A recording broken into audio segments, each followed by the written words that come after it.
மேட்டுப்பாளையத்தில் டீ வியாபாரி பாபு கொலை வழக்கில் சம்பந்தப்பட்ட குற்றவாளிகளை எஸ்பி வீரவல்லவன் தலைமையில் போலீசார் கைது செய்தனர். மேட்டுப்பாளையம் சாணரப்பேட்டையைச் சேர்ந்தவர் டி பாபு என்கின்ற பாபு, வயது 44. தொழிற்சாலைகளுக்கு ஒப்பந்த அடிப்படையில் டீ வியாபாரம் செய்து வந்தார். நேற்று முன்தினம் மேட்டுப்பாளையம் தொழிற்பேட்டையில் ஸ்கூட்டரில் சென்ற பாபுவை 5 பேர் கொண்ட கும்பல் வழிமறித்து வெட்டி கொலை செய்தது.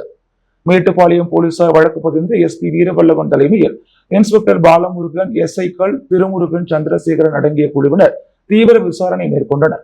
அதில் பாபுவை ரவுடி புளியங்கோட்டை என்கின்ற ரங்கராஜன் தலைமையிலான கும்பல் கொலை செய்தது தெரிய வந்தது. அதனையொட்டி திருவக்கரை கல்குவாரி அருகே பதுங்கியிருந்த ரவுடி ரங்கராஜன் வயது 25, வில்லு என்கின்ற பிரதீஷ் வயது 21, வழுதாவூர் வினித் என்கின்ற அனித் வயது 23, தொண்டமாநத்தம் சரவணன் வயது 21, சாணரப்பேட்டை ராஜேஷ் வயது 25, சூர்யா என்கின்ற ஜெயசூர்யா வயது 21 மற்றும் 17 வயது சிறுவன் ஆகிய 7 பேரை போலீசார் கைது செய்தனர். தொடர் விசாரணையில் ரவுடி ரங்கராஜன் மீது 2 கொலை உள்ளிட்ட 13 வழக்கு உள்ளது. இருவருக்கும் பாபுவிற்கும் முன் விரோதம் இருந்து வந்தது. இந்நிலையில் கடந்த வாரம் நடந்த கோவில் திருவிழா பாட்டு கச்சேரியில் ரங்கராஜனின் கூட்டாளியான புல் என்கின்ற பிரதீஷ் நடனமாடியதை பாபு கண்டித்தார். ஆத்திரமடைந்த பிரதீஷ் தனது கூட்டாளியான ரங்கராஜன் மற்றும் நண்பர்களுடன் சேர்ந்த டி பாபுவை கொலை செய்தது தெரிய வந்தது. கைது செய்யப்பட்ட 7 பேரும் எங்களை பாபு அடக்கி வைக்க முன்றதால் வெட்டி கொலை செய்ததாக கூறியுள்ளனர். அதனைத் தொடர்ந்து 7 பேரையும் நேற்று நீதிமன்றத்தில் ஆஜர்படுத்தி ரங்கராஜன் உள்ளிட்ட 6 பேரை காலாப்பட்டு சிறையிலும் 17 வயது சிறுவனை கூர்நோக்கு இல்லத்திலும் அடைத்தனர். புதுச்சேரி கடற்கரை சாலை சிறு வியாபாரிகள் அங்காடியில் பெண் உட்பட 2 பேரை தாக்கி கொலை மிரட்டல் விடுத்த சக வியாபாரிகளை கண்டித்து பெரியகடை காவல் நிலையத்தை முற்றுகையிட்டு வியாபாரிகள் போராட்டத்தில் ஈடுபட்டனர். புதுச்சேரி கடற்கரை சாலை அருகே உள்ள சிறு வியாபாரிகள் அங்காடியில் 100க்கும் மேற்பட்ட வியாபாரிகள் கடைகளை நடத்தி வருகின்றனர்.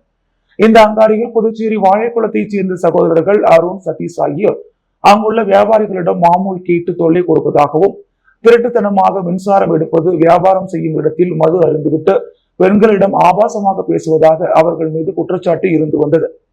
இந்த நிலையில் இதை தட்டி கேட்ட சக வியாபாரிகளை அவர்கள் சரமாரியாக தாக்கியதாக கூறப்படுகிறது. இந்நிலையில் மாமூல் கேட்டு தொல்லை கொடுக்கும் சகோதரர்கள் சதீஷ் மற்றும் அருண் மீது நடவடிக்கை எடுக்க வேண்டும் என வலியுறுத்தி சக வியாபாரிகள் என்று பெரியகடை காவல் நிலையத்தை முற்றுகையிட்டு போராட்டத்தில் ஈடுபட்டனர். அப்போது போராட்டத்தில் ஈடுபட்ட வியாபாரிகளிடம் போலீசார் சமாதான பேச்சுவார்த்தை நடத்தினார். வியாபாரிகளிடம் அத்துமீறி நடந்து கொள்ளும் அருண் மற்றும் சதீஷ் மீது நடவடிக்கை எடுக்கப்படும் என்று போலீசார் உறுதியளித்தனர். இதனையடுத்து அவர்கள் போராட்டத்தை கைவிட்டு கலைந்து சென்றனர். புதுவையில் மோட்டார் வாகனங்களை திருடி அதன் மூலமாக வயதான பெண்களிடம் செயின் பறிப்பில் ஈடுபட்டு வந்த ஆந்திர மாநிலத்தைச் சேர்ந்தவர் கைது செய்யப்பட்டார். அவரிடமிருந்து 1,50,000 மதிப்புள்ள மோட்டார் சைக்கிள்கள் மற்றும் 5,000 ரூபாய் மதிப்புடைய செல்போன்கள் பறிமுதல் செய்யப்பட்டன. புதுவையில் கடந்த 1 மாதத்தில் நடைபெற்ற தொடர் செயின் பறிப்பில் ஈடுபட்டு வந்த நபர்களை கண்டுபிடிக்க தொடர்ந்து போலீசார் கண்காணிப்பு கேமராக்களை ஆய்வு செய்தும் வாகன சோதனை மேற்கொண்டும் வருகின்றனர். இந்நிலையில் முதுநிலை காவல் கண்காணிப்பாளர் நார சைத்தன்யா உத்தரவின் பெயரில் காவல் கண்காணிப்பாளர் வீரவல்லவன் மேற்பார்வையில் தன்வந்திரி நகர் வட்ட ஆய்வாளர் பாலமுருகன், ஆய்வாளர் கணேஷ் தலைமையில் தன்வந்திரி நகர் காவல் நிலைய உதவி ஆய்வாளர்கள் ரமேஷ், சந்தோஷ் மற்றும் குற்றப்பிரிவு காவலர்கள் மற்றும் வடக்கு குற்றப்பிரிவு சிறப்பு நிலைய உதவி ஆய்வாளர் ராஜு மற்றும் வடக்கு குற்றப்பிரிவு காவலர்கள் ஆகியோருடன் தன்வந்திரி நகர் காவல் நிலைய சரகத்திற்கு உட்பட்ட பகுதிகளில் வாகன சோதனை நடைபெற்று வந்த நிலையில் லட்சுமி நகர் மற்றும் மகாத்மா நகர் சந்திப்பில் போலீசார் வாகன சோதனை செய்து கொண்டிருந்த பொழுது சந்தேகத்திற்கு இடமாக ஒரு நபர் ஹோண்டா டியோ மோட்டார் சைக்கிளில் ஓட்டிக் கொண்டு வந்தார். அவரை நிறுத்திய போது அந்த நபர் மோட்டார் சைக்கிளை நிறுத்தாமல் வேகமாக சென்றார். உடனே அவரை சந்தேகத்தின் பெயரில் விரட்டி சென்ற போலீசார் பிடிக்க முயன்ற போது அவர் வேகமாக சென்று நிலை தடுமாறி கீழே விழுந்துள்ளார். அவரை பிடித்து விசாரித்த போது அவர் தன் பெயர் மற்றும் ஊரை மாற்றி மாற்றி கூறினார். அதன் பிறகு உதவி ஆய்வாளர் மீண்டும் துருவி விசாரணை மேற்கொண்ட போது அவரது பெயர் துருவ சந்தோஷ்குமார் என்கின்ற பாபு, வயது 36, ஆந்திர பிரதேசம் கடப்பா மாவட்டம் சித்த கொம்மதினே பகுதியைச் சேர்ந்தவர் என தெரிய வந்தது. மேலும் அவரது நண்பர் சையது பாஷாவுடன் சேர்ந்து புதுச்சேரியில் பல்வேறு காவல் நிலைய சரகத்தில் மோட்டார் சைக்கிள்களை திருடி அதனை பயன்படுத்தி புதுச்சேரியில் வார இறுதி நாட்களில் பல்வேறு பகுதிகளில் தனியாக நடந்து செல்லும் வயதான பெண்களிடம் தங்க நகைகளை அறுத்து கொண்டு அதனை விற்று அதில் வந்த பணத்தை வைத்து ஜாலியாக செலவு செய்து வந்த குற்றத்தை ஒப்புக்கொண்டார். அதன் பிறகு அவரை காவல் நிலையம் அழைத்து வந்து விசாரணை செய்த போது அவரும் அவரது நண்பர் சையத் பாஷா என்பவரும் சேர்ந்து முத்தியால்பேட்டை, எல்லைப்பிள்ளை சாவடி பகுதிகளில் திருடிய மோட்டார் வாகனத்தை வைத்துக் கொண்டு தென்றல் நகர், கவிக்குயில் நகர், ரெட்டியார்பாளையம், ராதாகிருஷ்ண நகரில் தனியாக நடந்து சென்ற வயதான பெண்களிடம் தங்கச்செயினை அறுத்து எடுத்து வந்த குற்றத்தை ஒப்புக்கொண்டனர். மேலும் அவர்கள் திருடி பயன்படுத்திய 2 மோட்டார் சைக்கிள்களையும் அடையாளம் காண்பித்தனர். இவ்வழக்குகளில் பல்வேறு இடங்களில் கிடைத்த சிசிடிவி கண்காணிப்பு கேமராக்களை இரவு பகல் பாராமல் ஆய்வு செய்தும், தொடர்ந்து வாகன சோதனை செய்தும் 1 மாதத்திற்குள் தொடர் வழிப்பறியிலும் திருட்டிலும் ஈடுபட்டு தெலுங்கானாவைச் சேர்ந்த குற்றவாளியை அடையாளம் கண்டு கைது செய்தனர். மேலும் இவர்கள் மீது கர்நாடகா, ஆந்திரா, ஹைதராபாத் ஆகிய காவல் நிலையங்களில் 30க்கும் மேற்பட்ட செயின் பறிப்பு வழக்கு உள்ளது தெரிய வந்துள்ளது. இவர்களை கைது செய்த போலீசார் சுமார் 1,50,000 ரூபாய் மதிப்புடைய வெள்ளை நிற ஹோண்டா டியோ மோட்டார் சைக்கிள்களையும், சுசுகி ஆக்சிஸ் மோட்டார் சைக்கிளையும், 5,000 ரூபாய் மதிப்புடைய செல்போனையும் பறிமுதல் செய்தனர். புதுவையில் ஆள்மாறாட்டம் செய்து நிலத்தை விற்று மோசடி செய்து தலைமறைவான மூதாட்டி 5 ஆண்டுக்கு பின் காவல்துறையினரால் கைது செய்யப்பட்டுள்ளார். புதுச்சேரியைச் சேர்ந்த லோகநாதன் மனைவி கமலாட்சினி பிரெஞ்சு குடியுரிமை பெற்றவர். அவர் இறந்து விட்டார். அவர் போல் கடந்த 2019 ஆள்மாறாட்டம் செய்து புதுச்சேரி தேங்காய் திட்டில் உள்ள அவரது 4 பிளாட்கள் விற்கப்பட்டுள்ளது. இது குறித்து பிரான்ஸ் நாட்டில் வசிக்கும் கமலாட்சினி மகன் கமலேசன் புதுச்சேரி சிபிசிஐடி காவல் நிலையத்தில் புகார் அளித்தார். சீனியர் எஸ்பி கலைவாணன் அறிவுறுத்தலின் பெயரில் எஸ்பி ஜிந்தா கோதண்டராமன் மேற்பார்வையில் இன்ஸ்பெக்டர் பாபுஜி, எஸ்ஐ செந்தில்குமார் மற்றும் காவலர்கள் உள்ளடக்கிய சிறப்பு புலனாய்வு குழு அமைக்கப்பட்டு விசாரணை நடத்தினர். இதில் புதுச்சேரி முத்தியால்பேட்டை சோழி நகரைச் சேர்ந்த நாகராஜ் மனைவி சாந்தி, வயது 62 என்பவர் மேற்படி ஆள்பாராட்டம் செய்து மோசடி செய்தது தெரிய வந்துள்ளது. ஆனால் அவர் தனது அடையாளத்தை மறைத்து வசித்து வந்தார். இதனை அறிந்த சிபிசிஐடி இன்ஸ்பெக்டர் பாபுஜி தலைமையிலான போலீசார் சாந்தியை நேற்று கைது செய்தனர். பின்னர் அவரை நீதிமன்றத்தில் ஆஜர்படுத்தி சிறையில் அடைத்தனர். இவ்வழக்கில் மேலும் சிலர் கைது செய்யப்படுவார்கள் என போலீசார் தெரிவித்துள்ளனர். புதுச்சேரியில் பாஜக உறுப்பினர் சேர்க்கை குறித்து நிர்வாகிகளுடன் பார்வையாளர் புரந்தீஸ்வரி ஆலோசனை மேற்கொண்டார். புதுச்சேரி பாரதிய ஜனதா கட்சியின் தலைமை அலுவலகத்திற்கு இன்று வருகை தந்த பாஜக உறுப்பினர் சேர்க்கையின் மாநில பார்வையாளரும் ஆந்திர மாநில பாரதிய ஜனதா கட்சியின் தலைவர் புரந்தீஸ்வரி நிர்வாகிகளுடன் உறுப்பினர் சேர்க்கை குறித்து ஆலோசனை மேற்கொண்டார். இந்த ஆலோசனை கூட்டத்தில் பாஜக மாநில தலைவர் செல்வ கணபதி, சட்டமன்ற உறுப்பினர்கள் கல்யாண சுந்தரம், பி ராமலிங்கம், அசோக் பாபு, வெங்கடேசன் மற்றும் முக்கிய நிர்வாகிகளுடன் அவர் உறுப்பினர் சேர்க்கை குறித்து ஆலோசனை மேற்கொண்டார். முன்னதாக அவரை சட்டமன்ற உறுப்பினர் பி ராமலிங்கம் பொன்னாடி போற்றி பூங்கொத்து கொடுத்து வரவேற்றார். புதுச்சேரியில் 1 மணி நேரத்திற்கு மேலாக பெய்த மிதமான மழையால் பொதுமக்கள் மகிழ்ச்சி அடைந்தனர். மத்திய மேற்கு மற்றும் அதனை ஒட்டிய வடமேற்கு வங்கக்கடல் பகுதிகளில் வளிமண்டல கீழடுக்கு சுழற்சி நிலவி வருகிறது. இதனால் வட தமிழகத்தில் ஒரு சில இடங்களிலும், தென் தமிழகத்தில் ஒரு சில இடங்களிலும், புதுச்சேரி மற்றும் காரைக்கால் பகுதிகளிலும் இடி மின்னலுடன் கூடிய லேசானது முதல் மிதமான மழை பெய்ய வாய்ப்பு உள்ளது என வானிலை ஆய்வு மையம் அறிவித்திருந்தது. இந்நிலையில் இன்று காலை மேகமூட்டத்துடன் காணப்பட்ட வானிலை தற்போது மிதமான மழை பெய்து வருகிறது. சுமார் 1 மணி நேரத்திற்கும் மேலாக மிதமான மழையானது பெய்தது. இதனால் வாகன ஓட்டிகள், பள்ளிக்கு செல்லும் மாணவர்கள் கடும் சிரமத்திற்கு உள்ளாகி நனைந்தபடியே சென்றனர். மேலும் குளிர்ச்சியான சூழல் நிலவி வந்தது. இதற்கிடையே புதுச்சேரியில் 1 மணி நேரம் பெய்த மிதமான மழையால் ஏர்போர்ட் சாலையில் மழைநீர் குளம் போல் தேங்கியதால் பொதுமக்கள் மிகவும் சிரமத்திற்கு ஆளாகினர். உலக வெளிநோய் தினத்தை முன்னிட்டு ராபிஸ் விழிப்புணர்வு பேரணியில் 100க்கும் மேற்பட்ட மாணவர்கள் மற்றும் ரோட்டரி சங்கத்தை சார்ந்தவர்கள் பங்கேற்றனர். புதுச்சேரி ராஜீவ்காந்தி கால்நடை மருத்துவக் கல்லூரி மற்றும் ஆராய்ச்சி நிறுவனம், கால்நடை மருத்துவத்துறை, NSS மற்றும் Rotary Club of Pondicherry Marina இணைந்த உலக வெளிநோய் தினத்தை முன்னிட்டு ராபிஸ் விழிப்புணர்வு பேரணி நடைபெற்றது. இதில் கல்லூரி டீன் செழியன், துறை தலைவர்கள் மற்றும் 100க்கும் மேற்பட்ட மாணவர்கள் மற்றும் ரோட்டரி சங்கத்தை சார்ந்தவர்கள் பங்கேற்றனர். இதைத் தொடர்ந்து ராஜீவ்காந்தி மருத்துவக் கல்லூரியில் செல்ல பிராணிகளுக்கு ஆன்டி ரேபிஸ் தடுப்பூசியை கால்நடை மருத்துவத்துறை உடன் இணைந்த Rotary Club of Pondicherry Marina இலவசமாக செல்ல பிராணிகளுக்கு போடப்பட்டது. இந்நிகழ்ச்சியில் கல்லூரி டீன் டாக்டர் செழியன், ரொட்டேரியன் மற்றும் ரொட்டேரியன்கள் மண்டல செயலாளர் முத்துராஜுலு, தலைவர் சுகுமாரன், செயலாளர் சரவணன், பொருளாளர் பரத்குமார், நாராயணமூர்த்தி, அருணகிரி, ஹேமச்சந்திரன், பெலிக்ஸ், தட்சிணாமூர்த்தி, பிரகாஷ், சுரேஷ், விஜயகுமார் ஆகியோர் கலந்து கொண்டனர். இந்தியாவில் 1,20,00,000 பேர் கண் நீரிழுத்த நோயால் பாதிக்கப்பட்டுள்ளனர்.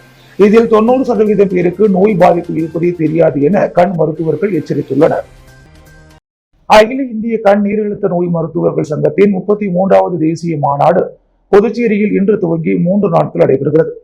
இதனை புதுச்சேரியின் முன்னாள் துணைநிலை ஆளுநர் கிரண்பேடி துவக்கி வைத்தார்.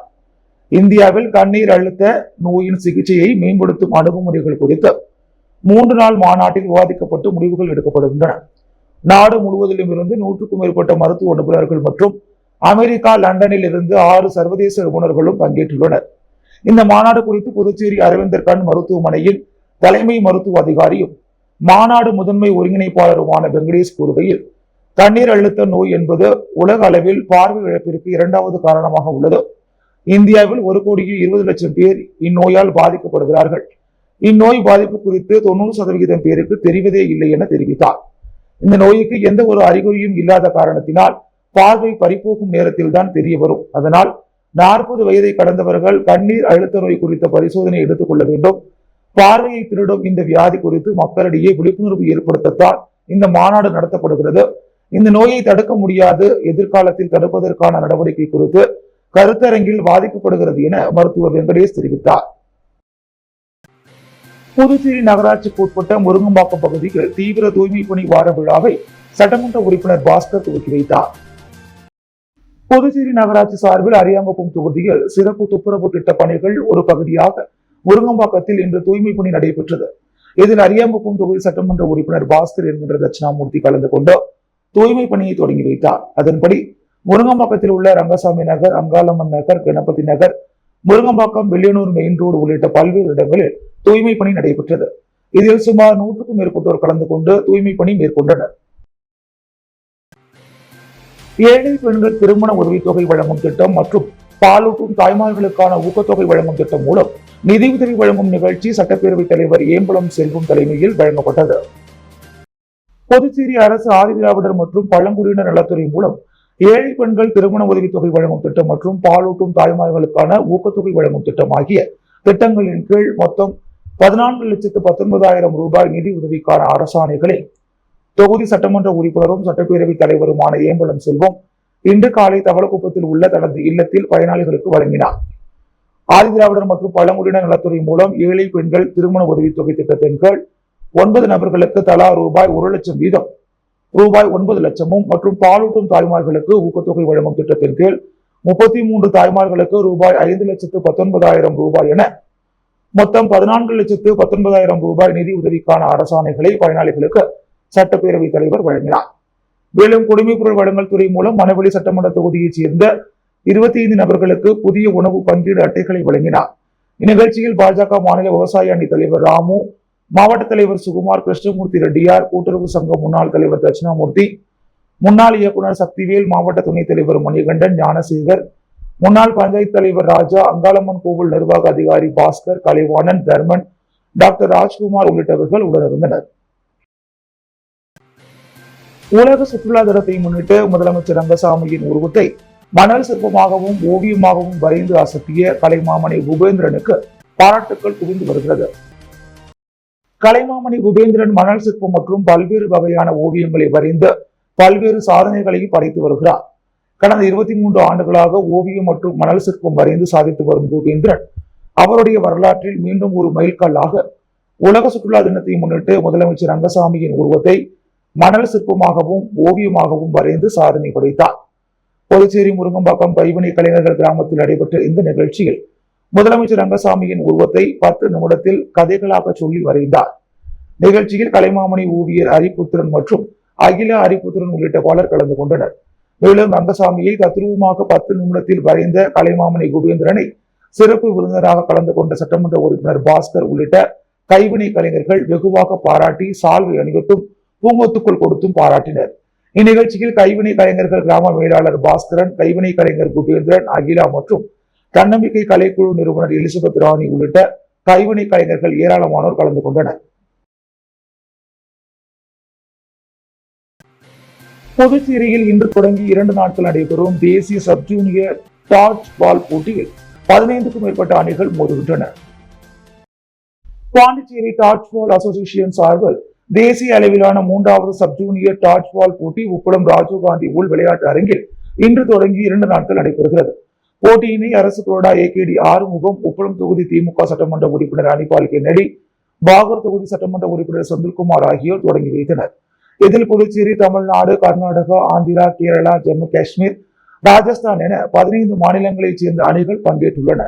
இதில் 15 ஆண்கள் அணியும் 10 பெண்கள் அணிகளும் என 200க்கும் மேற்பட்ட வீரர் வீராங்கனைகள் பங்கேற்று விளையாடுகின்றனர். விஜய் சேதுபதி தலைமை ரசிகர் நற்பணி இயக்கத்தின் புதுவை மாநில பொறுப்பாளர் ரவியின் பிறந்தநாள் விழாவையொட்டி பல்வேறு நலத்திட்ட விருதுகள் வழங்கப்பட்டது. மக்கள் செல்வன் விஜய் சேதுபதி தலைமை ரசிகர் நற்பணி இயக்கத்தின் புதுவை மாநில பொறுப்பாளர் ரவி பிறந்தநாள் விழா ஏழை எளிய மக்களின் முன்னிலையில் சிறப்பாக கொண்டாடப்பட்டது. இதில் கௌரவ தலைவர் விநாயகம் ஆலோசனைப்படி என்ஆர் இலக்கிய பேரவைத் தலைவர் தனசேகரன் முன்னிலையில் பிறந்த நாள் சிறப்பாக கொண்டாடப்பட்டது. இதில் பிரதாப், இந்தியன், ஆனந்த், ஜீவா, ரவி, சந்தோஷ், குரல்தாசன், பிரதாப், அருள், சூர்யா, கௌதம், தினேஷ், ஆகாஷ், மணி உள்ளிட்ட பலர் கலந்து கொண்டனர். தொடர்ந்து பொதுமக்களுக்கு பல்வேறு நலத்திட்ட உதவிகள் வழங்கப்பட்டது. ஒரியம்பட்டு கிராமத்தில் ஆர்ஷ வித்யா பவன் ஸ்ரீ தத்துவ போதானந்த சரஸ்வதி சுவாமிகள் 5ஆம் ஆண்டு குரு பூஜை விழா சிறப்பாக நடைபெற்றது. வெளியனூர் கொம்பியூன் ஒரியம்பட்டு கிராமத்தில் எழுந்தருளியுள்ள ஸ்ரீ நீல சரஸ்வதி சமேச உச்சிஷ்ட கணபதி ஆலயத்தில் அமைந்துள்ள ஆர்ஷ வித்யா பவன் ஸ்ரீ தத்வதா ஆனந்த சரஸ்வதி சுவாமிகளின் 5ஆம் ஆண்டு குரு பூஜை விழா இன்று நடைபெற்றது. முன்னதாக காலை ஆலயத்தில் கணபதி ஹோமம் நடைபெற்ற ஸ்ரீ சத்குரு மகான் வண்ணார பரதேஸ்வரர் ஆலயத்தில் இருந்து திரளான பெண்கள் பால் குடம் எடுத்து ஊர்வலமாக ஆலயம் வந்தடைந்து உச்சிஷ்ட கணபதி மற்றும் சரஸ்வதி சுவாமிகளுக்கு பால் அபிஷேகம் செய்து சிறப்பு பூஜைகள் நடைபெற்றது. தொடர்ந்து மூலவருக்கு சிறப்பு அலங்காரங்கள் செய்யப்பட்டு மகா தீபாராதனைகள் காண்பிக்கப்பட்டது. இந்நிகழ்ச்சியில் வெளியனூர் சட்டமன்ற எதிர்க்கட்சி தலைவர் சிவா கலந்து கொண்டு சுவாமி தரிசனம் செய்து அன்னதானம் வழங்கி சிறப்பித்தார். இந்நிகழ்ச்சியில் ஏராளமான பக்தர்கள் கலந்து கொண்டு சுவாமி தரிசனம் செய்து சுவாமியை வழிபட்டனர். நிகழ்ச்சிக்கான ஏற்பாடுகளை ஆலய நிர்வாகிகள் ஓம் பிரகாஷ், கணபதி, ஜெயகுரு மற்றும் ஊர் பொதுமக்கள் இணைந்து செய்திருந்தனர். புதுச்சேரி லாஸ்பேட்டை வள்ளலார் அரசு பெண்கள் பள்ளியில் நடைபெற்ற அறிவியல் கண்காட்சியில் 200க்கும் மேற்பட்ட மாணவிகள் பங்கேற்று தங்களுடைய திறமைகளை வெளிப்படுத்தினர். புதுச்சேரி லாஸ்பேட்டை வள்ளலார் அரசு பெண்கள் மேல்நிலைப் பள்ளியில் அறிவியல் கண்காட்சி நடைபெற்றது. இந்த கண்காட்சியை பள்ளி துணை முதல்வர் கௌரி துவக்கி வைத்தார். இதில் 200க்கும் மேற்பட்ட மாணவிகள் கலந்து கொண்டு அனைத்து பாடப்பிரிவிலும் படைப்புகளை நல்கி தங்கள் திறமையை வெளிப்படுத்தினர். இதில் மரபுசாரா கற்றல் மூலம் சுற்றுச்சூழலுக்கு தீங்கு விளைவிக்காத மற்றும் ஆற்றல் சேமிக்கும் விவசாய முறை, சுற்றுச்சூழல் மாசினை தடுக்கும் முறை ஆகிய படைப்புகள் அனைவரின் கவனத்தையும் கவர்ந்தது. தமிழில் சங்கத்தமிழ் பெருமையை உணர்த்தும் படைப்புகள், பாரம்பரிய உணவு முறைகள், பண்டைய கால கோவில்கள், விளையாட்டு முறைகள் பற்றிய படைப்புகள் மற்றும் ஆங்கிலம், கணிதம், பொருளியல் மற்றும் ஓவிய படைப்புகள் மாணவிகளின் திறனை வெளிப்படுத்துவதாக இருந்தது. ஓய்வு பெற்ற துணை முதல்வர் கதிர்வேல், விலங்கியல் விரிவுரையாளர் வேல்வெளியன் நடுவர்களாக பணியாற்றி சிறந்த படைப்புகளை தேர்வு செய்தனர். இந்நிகழ்ச்சியில் வேதியியல் விரிவுரையாளர் சசிகலா, இயற்பியல் விரிவுரையாளர் சுகுமார் ஆகியோர் ஒருங்கிணைப்பாளராக இருந்து செயல்பட்டனர். இக்கண்காட்சியில் பள்ளியில் அனைத்து ஆசிரியர்களும் மாணவிகளும் கலந்து கொண்டு சிறப்பித்தனர். புதுவை விமான நிலையத்தில் தனியார் நிறுவனம் ஒன்று விமான சேவை தொடங்க உள்ளதையொட்டி பாதுகாப்பு ஒத்திகை நிகழ்ச்சி நடைபெற்றது. புதுச்சேரி லாஸ்பேட்டை விமான நிலையத்தில் அடுத்த மாதம் தனியார் நிறுவனம் ஒன்று விமான சேவை தொடங்க உள்ளது. இந்நிலையில் விமான நிலையத்திற்கு வெடிகுண்டு மிரட்டல் விடுக்கப்பட்டால் எப்படி வெடிகுண்டை கண்டுபிடிப்பது குறித்து பாதுகாப்பு ஒத்திகை நிகழ்ச்சி நேற்று நடைபெற்றது. அப்போது விமான நிலையத்தில் ஒரு இடத்தில் வெடிகுண்டு இருப்பதாக அங்குள்ள ஊழியர் புதுவை காவல் நிலைய கட்டுப்பாட்டு அறைக்கு தகவல் தெரிவித்தார். தகவல் அடிப்படையில் போலீசார் மோப்பனாய் மற்றும் வெடிகுண்டு நிபுணர்களுடன் விமான நிலையத்தில் அதிரடியாக சோதனை நடத்தினர். அப்போது விமான நிலையத்தில் பயணிகள் அமரும் இடத்தின் அருகே மர்ம பொருட்களை பதுக்கியிருந்ததை மோப்பனாய் கண்டுபிடித்தது. இந்த பாதுகாப்பு ஒத்திகை சோதனையின் போது விமான நிலையத்தின் நுழைவு வாயில் மூடப்பட்டது. மேலும் பொதுமக்கள் அவ்வழியாக செல்வதை போலீசார் தடுத்து நிறுத்தினர். இதனால் அப்பகுதியில் சிறிது நேரம் பரபரப்பு ஏற்பட்டது. புதுச்சேரி அரசு நலவழித்துறை வெளியனூர் ஆரம்ப சுகாதார நிலையம் சார்பில் வளரிளம் பருவத்திற்கான நலத்திட்டம் பற்றி சக வயது பயிற்றுநர்களுக்கான பயிற்சி பட்டறை வெளியனூர் கிழக்கு மாட வீதியில் உள்ள வாணியர் திருமண நிலையத்தில் நடைபெற்றது. இந்நிகழ்விற்கு ஆரம்ப சுகாதார நிலைய மருத்துவ அதிகாரி பாமகள் கவிதை வரவேற்புரையாற்றினார். சிறப்பு விருந்தினராக நலவழித்துறை துணை இயக்குனர் குடும்பநலம் மருத்துவர் ஆனந்தலட்சுமி கலந்து கொண்டு பயிற்சி பட்டறையை துவக்கி வைத்து பயிற்சி கையேடுகளை வளரிளம் பருவத்தினருக்கு வழங்கினார். வளரிளம் பருவத்திற்கான சக வயது பயிற்றுநர்களுக்கான சிறப்புகளையும் அதனால் சமுதாயத்தில் வளரிளம் பருவத்தினருக்கு ஏற்படும் நன்மைகளையும் பற்றி விவரித்தார். பயிற்சியை மருத்துவர் மீனக்கா, மருத்துவர் பாமகள் கவிதை ஆகியோர் இணைந்து வழங்கினர். இந்த பயிற்சியில் 15 வயது முதல் 19 வயது வரை உள்ள வளரிளம் பருவத்தினர் கலந்து கொண்டனர். இப்பயிற்சி வகுப்பில் சத்துணவு, பாலியல் மற்றும் இனப்பெருக்க நலம், தொற்றா நோய்கள், போதைப் பொருள் உபயோகப்படுத்துவதால் ஏற்படும் பாதிப்புகள், காயங்கள் மற்றும் வன்முறைகள், பாலின அடிப்படையிலான வன்முறைகள், மனநலம் ஆகிய தலைப்புகளில் பயிற்சிகள் வழங்கப்பட்டது. சிறப்பு விருந்தினர் துணை இயக்குனர் குடும்ப நலம் டாக்டர் ஆனந்தலட்சுமி பேசுகையில், சக வயது பயிற்றுனர்களுக்கான பயிற்சிகள் மூலம் சக வயது பயிற்றுனராக இருப்பதினால் வளரிளம் பருவத்தினரின் நலன் பற்றி தெரிந்து கொள்ளவும் புரிந்து கொள்ளவும் வாய்ப்பு கிடைக்கிறது. தலைமை பண்பு திறன்களை வளர்த்துக் கொள்வதன் மூலம் தைரியமும் தன்னம்பிக்கையும் ஏற்படுகிறது. மேலும் வளரிளம் நலம் பற்றிய கட்டுக்கதைகள் மற்றும் தவறான எண்ணங்கள் பற்றி தெளிவு பெற ஒரு வாய்ப்பாக அமையும் என்று கூறினார். நிகழ்ச்சியில் 50 வளரிடம் சக வயது பயிற்றுனர்கள் கலந்து கொண்டு பயிற்சி பெற்றனர். நிகழ்ச்சி ஏற்பாடுகளை கிராமப்புற செவிலியர்கள் மரி ரூசி, மடோனா, விஜயலட்சுமி, ரத்னா, எட்வினா, கார்த்திகா, சுகாதார உதவி ஆய்வாளர் ஐயனார் மற்றும் ஆஷா பணியாளர்கள் செய்திருந்தனர்.